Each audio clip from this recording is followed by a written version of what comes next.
What's up, guys? Scotty here with WillBallForSoup, and today we're going to be talking about paintball cringe. Now, I'm not just talking about this because it's entertaining. When we identify some of these things that are super cringy, that occur regularly within the scene, we can identify these behaviors and correct them. And as we avoid the cringe, this is going to actually grow paintball. A lot of people throw that term out, but what can we really do to grow the sport? Well, you can stop being cringy for a start. One thing I have to say before we get into this video is a shout out to FPS Paul at Violence for sponsoring the background footage that we're using in the video. Also, if you guys strap in and stick it out to the end, I'm going to be announcing the winner of the Enjoy Paintball giveaway. I know you're gonna get a shirt, you're gonna get some other swag, you're gonna get laced up from Nico Hyde. So strap in, let's talk about some cringe, and let's do better. I know this doesn't apply to you old crusty veterans, you're probably way past this stage, but I see it in new players way more often than I would like. Stop posting pictures of your welts on social media. It is super fucking cringy. I know you think it's cool that you want to flex that you're a badass and that you can handle all the intense punishment and pain that you get on the X-ball field. But here's what happens.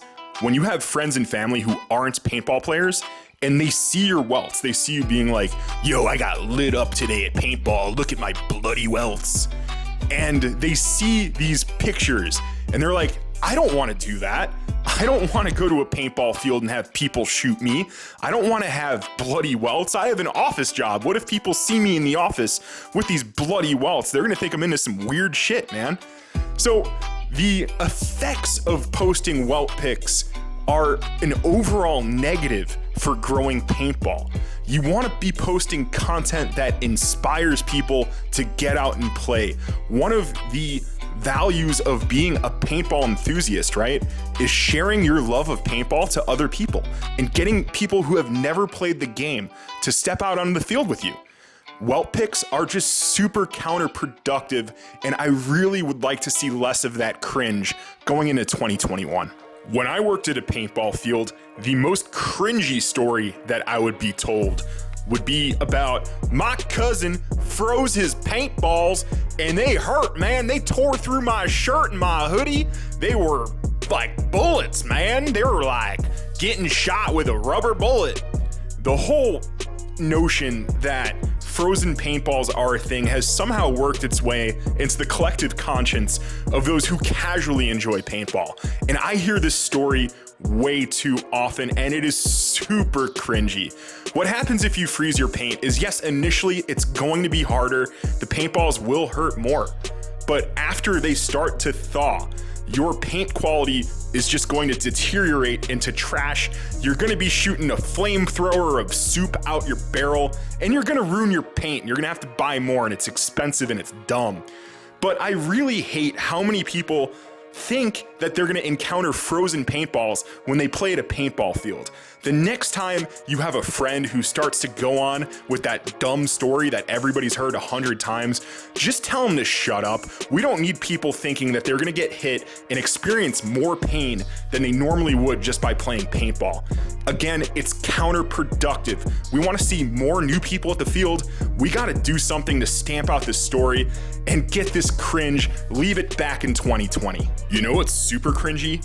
When I see a tournament player or even a walk-on who's invested into a mid-end or a high-end setup and they are ramping on rentals. They're dropping pods on the rentals.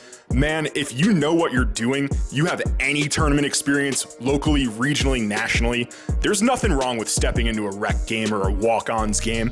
That's totally cool. But stop ramping on the damn rentals, man. These kids are soft today. They can't handle getting shot 5-6 times in a play. You know what will really make you a G? If you say, hey man, I only have my shocker here. Can I get a rental because I'm playing walk-ons?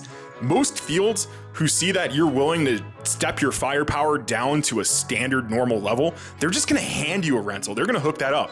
Anybody who would want a rental who brought their own gun, I wouldn't even charge them, dude. I want the experience for the new players to be as even as possible. I don't want them to have to take a rope. They're not ready for that yet, man. So stop ramping on the rentals. It's cringy, it's bad for paintball. If you're getting lit up, you're not gonna come back to the field. Not until you're starting to train for events. Because then if you get lit up, you're gonna get mad and you're gonna drill and you're gonna practice and then you're gonna get better. But for those walk-ons, save them the pain of the 10.5 BPS rope. Use either a mechanical gun or cap your gun at 5.5 BPS. You wanna be in that mechanical rate of fire range when you're playing with new players in walk-ons or recreational play. But what about the tournament players? What do they do that's super cringy? And I've got one that comes right to my mind when I think of it. If you're playing in a scrimmage and you're shot out, right? You don't go back to the pits. You go to the sidelines and you ref the team you're playing. This is how fights happen at paintball. If you're reffing the team that you're scrimmaging against and you're running in there and you're giving them invasive paint checks, you're gonna look like an asshole. And this is how fights start. So if you are in a scrimmage and you get shot out, either go to the sidelines and say nothing, do nothing, or go back to your pits. You are not a ref. It's a great way to piss off the other team, and it diminishes the trust between your programs. If you want to make enemies, then go out there and start doing dumb paint checks. But I see this a lot with hot-headed players, and they're always being super aggressive with their reffing, and this is how fights start. Don't be a ref if you're a player. Let the refs do their job. It's really hard to make calls. Calls are going to be blown in paintball, just like any other sport. We don't have instant replay at your team practice. Sometimes somebody's gonna get away with something, and I'm sure you're gonna get away with something too. Stop reffing the other team. If you're shot out, shut your mouth. This cringe is actually really personal to me, and the idea to bring it up in this video comes from the comments in my last upload. The guy who commented said that he does photography and video just like I do, and he's constantly being asked by the teams that he covers to run in and be a ref. Guys, the media is not your ref. I am not gonna drop my camera to run in there and do a paint check, and it's super cringy whenever you guys ask me to do this stuff. I know it's not coming from a negative place. You're not trying to mess with me. You just wanna play fair. But it's not my problem that these practices, these scrimmages, do not have enough reffing to accurately run games. I know, I sound heartless when I'm saying it, but when I have to put down my camera to be a ref, it's going to hurt the overall quality of my footage. You're not going to get a complete picture of what happens in the point because my camera's down and I'm running in there and doing a paint check. And especially if you're paying me for this footage, right? You wanna see everything that happens in the point, what went right, what went wrong, how could we do better? But you're not gonna get that full picture if you ask me to be a ref or start and stop your games. I've missed some breakouts because a team has asked me to do a countdown for them. Don't get me wrong. If somebody comes at you physically, I'm not saying to not defend yourself. Defend yourself at all costs if things get physical.